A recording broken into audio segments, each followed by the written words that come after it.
ಯಶ್ ಅಭಿಮಾನಿಗಳು ನೆಚ್ಚಿನ ನಾಯಕ ನಟನ ಬ್ಯಾನರ್ ಕಟ್ಟಲು ಹೋಗಿ ದಾರುಣವಾಗಿ ಸಾವನ್ನಪ್ಪಿದ್ದಾರೆ. ಗದಗ ಜಿಲ್ಲೆ ಲಕ್ಷ್ಮೇಶ್ವರ ತಾಲೂಕಿನ ಸುರುಣಿಗಿ ಗ್ರಾಮದ 3 ಯುವಕರು ದಾರುಣವಾಗಿ ಸಾವನ್ನಪ್ಪಿದ್ದಾರೆ. ಈ ಬಗ್ಗೆ ಮಾತನಾಡಲು ಗದಗ SP ಅವರಾದಂಥ BS ನೇಮಗೌಡರಿದ್ದಾರೆ, ಅವರನ್ನು ಕೇಳೋಣ. ಸರ್, ಯಾವ ರೀತಿ ಘಟನೆ ಆಯ್ತು ಸರ್ ಇದು? ನಿನ್ನೆ ರಾತ್ರಿ ತಾವೀಗ ಆಲ್ರೆಡಿ ಹೇಳಿದಂಗೆ ಚಿತ್ರನಟ ಯಶ್ ಅವರ ಒಂದು ಬರ್ತ್ಡೇ ಪ್ರಯುಕ್ತ ಬ್ಯಾನರ್ ಕಟ್ಟಲಿಕ್ಕೆ ಹೋಗಿದ್ದಾರೆ. ಬ್ಯಾನರ್ ಅದು ಮೆಟಲ್ ಫ್ರೇಮ್ ಇರೋದ್ರಿಂದ ಹೈಟ್ ಮತ್ತು ಜಾಸ್ತಿ ಇರೋದ್ರಿಂದ ಅದನ್ನು ಎಲೆಕ್ಟ್ರಿಕೇಷನ್ ಅಂದರೆ ಮೇಲೆ main line electric line pass ಆಗಿದೆ, ಅದಕ್ಕೆ ಟಚ್ ಆಗಿ ಅವ್ರಿಗೆ ಇದಾಗಿ ಎಲೆಕ್ಟ್ರಿಕೇಷನ್ ಆಗಿ 3 ಜನ ಡೆತ್ ಆಗಿದ್ದಾರೆ ಮತ್ತು 3 ಜನ ಇಂಜೂರ್ಡ್ ಇದ್ದಾರೆ.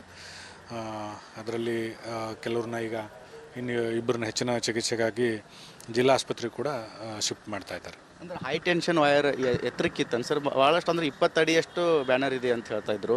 ಅದೇನು ಲೀಗಲ್ ಇತ್ತು ಅಥವಾ ಏನು ಹಿಂಗೆ ಗ್ರಾಮದಲ್ಲಿ ಯೂಸ್ ಮಾಡುವಂಥ ವಿದ್ಯುತ್ ಅಂತೀನೋ ಸರ್, ಹೆಂಗಾಗಿದೆ ಅಲ್ಲಿ ಅಂತ? ಇದು KBದು ಲೈನ್ ರೆಗ್ಯುಲರ್ ಲೈನೇ ಇದೆ, ಅದು ಹೈ ಟೆನ್ಷನ್ ಅಲ್ಲ, ಬಟ್ ಮೇನ್ ಲೈನ್ ಇದೆ. ಅದ್ರ ಬಗ್ಗೆ ನಮಗೆ ಯಾವ ರೀತಿ ಆಯಿತು ಏನು ಅಂತೇಳಿ ಎಲೆಕ್ಟ್ರಿಕಲ್ ಇನ್ಸ್ಪೆಕ್ಟರೇಟ್ ಅವ್ರಿಗೆ ಲೆಟ್ರ್ ಬರೋದು, ಅವ್ರ ಕಡೆಯಿಂದ ಒಪಿನಿಯನ್ ತೊಗೊಳ್ತೀವಿ, ಅವರು ಸ್ಪಷ್ಟವಾದ ಅಭಿಪ್ರಾಯ ಕೊಡ್ತಾರೆ. ಬಟ್ ಅದು ಏನಂದರೆ ಮೇನ್ ಲೈನ್ ಹಾದೋಗಿದೆ, ಅಲ್ಲಿ ಹೈ ಟೆನ್ಷನ್ ಲೈನ್ ಅಲ್ಲ, ಮೇನ್ ಲೈನ್ ಹಾದೋಗಿದೆ, ಅದಕ್ಕೆ ಟಚ್ ಆಗಿದೆ. ಅವ್ರು ಹೈಟ್ ಮಾಡಿದ್ದಾರೆ, ಅಂದರೆ ಫ್ರೇಮ್ ಅದು ಸ್ವಲ್ಪ ತುಂಬ ಎತ್ತರ ಇರೋದ್ರಿಂದ ಟಚ್ ಆಗಿದೆ. ಅಂದರೆ ಸರ್, ಈಗ ಆಸ್ಪತ್ರೆ ಒಳಗಿದ್ದವ್ರಂಥ ಪರಿಸ್ಥಿತಿ ಹೇಗಿದೆ? ಆಮೇಲೆ ಅವರು ಕುಟುಂಬಸ್ಥರು ಏನು ಹೇಳ್ತಾ ಇದ್ದಾರೆ ಸರ್, ಹೆಂಗಾಗಿದೆ ಅಂಥೇಳಿ? ಎಲ್ಲರೂ ಅದು ವಿಡಿಯೋ ಕೂಡ ಮಾಡಿದ್ದಾರೆ, ಏನಾಗಿದೆ ಅಂತ ಇನ್ಸಿಡೆಂಟ್ ಎಲ್ಲರಿಗೆ ಕರೆಕ್ಟಾಗಿ ಗೊತ್ತಿದೆ, ಯಾವ ಥರ ಎಲೆಕ್ಟ್ರಿಕೇಷನ್ ಆಯಿತು ಅನ್ನೋದ್ರ ಬಗ್ಗೆ. ಬಟ್ ಏನಂತಂದರೆ ಇರೋ ಏನು 3 ಜನ ಇಂಜೂರ್ಡ್ ಇದ್ದಾರೆ, ಅದರಲ್ಲಿ 3 ಜನ ಔಟ್ ಆಫ್ ಡೇಂಜರ್ ಇದ್ದಾರೆ. ಇಬ್ಬರಿಗೆ ಸ್ವಲ್ಪ ಜಾಸ್ತಿ ಇಂಜೂರ್ ಇರೋದ್ರಿಂದ ಫರ್ದರ್ ಟ್ರೀಟ್ಮೆಂಟ್ ಸಲುವಾಗಿ ಡಿಸ್ಟ್ರಿಕ್ಟ್ ಹಾಸ್ಪಿಟ್ಲಿಗೆ ಕರ್ಕೊಂಡು ಹೋಗ್ತಾ ಇದ್ದಾರೆ. ಈಗ ಪೊಲೀಸ್ ತನಿಖೆ ಯಾವ ರೀತಿ ಇರೋದು ಸರ್? ಅಂದರೆ ಈಗ ಯಾರ್ದಾರ ನಿಷ್ಕಾಳಜಿ ಇತ್ತು ಅಥವಾ ಏನು ಅಚಾನಕ್ ಆಗಿದ್ದ ಘಟನೆನೋ?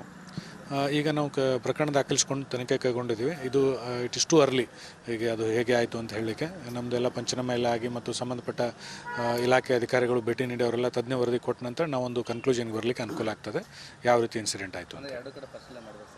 ಹೌದು, 2 ಕಡೆ ನಾವು ಅಲ್ಲಿ ಸ್ಥಳಕ್ಕೂ ಭೇಟಿ ನೀಡಿದ್ದೀನಿ ಮತ್ತು ಆಸ್ಪತ್ರೆಗೆ ಭೇಟಿ ನೀಡಿ ಗಾಯಾಳುಗಳಿಗೂ ಮಾತಾಡಿಸಿದ್ದೀನಿ, ನಮ್ಮ ಅಧಿಕಾರಿಗಳ ಜೊತೆಗೂ ಡಿಸ್ಕಸ್ ಮಾಡಿದ್ದೀನಿ. ಸೊ ಅದನ್ನೆಲ್ಲ ನೋಡಿಕೊಂಡು ನಾವು ಒಂದು ಅಂತಿಮ ಅಭಿಪ್ರಾಯಕ್ಕೆ ಬರ್ತೀವಿ. ಒಟ್ಟಾರೆ ಹೇಳ್ಬೇಕಂತಂದರೆ ಈಗಾಗಲೇ ಸ್ಥಳಕ್ಕೆ ಭೇಟಿ ನೀಡಿ ಎಲ್ಲ ಪರಿಶೀಲನೆ ಮಾಡಿದ್ದೇವೆ, ಮುಂದೆ ಪೊಲೀಸ್ ತನಿಖೆ ನಡೀತೇವೆ, ಅದರ ನಂತರ ಈ ಎಲ್ಲ ಸತ್ಯತೆಗಳು ಕೂಡ ಗೊತ್ತಾಗುತ್ತೆ ಅಂತೇಳಿ ಇಲ್ಲಿ SP ಅವರು ಹೇಳ್ತಾ ಇದ್ದಾರೆ. ಕ್ಯಾಮ್ರಾಮನ್ ಮಂಜುನಾಥ್ ಜೊತೆ ಮಂಜು ಪತ್ತ, ರಿಪಬ್ಲಿಕ್ ಕನ್ನಡ, ಗದಗ.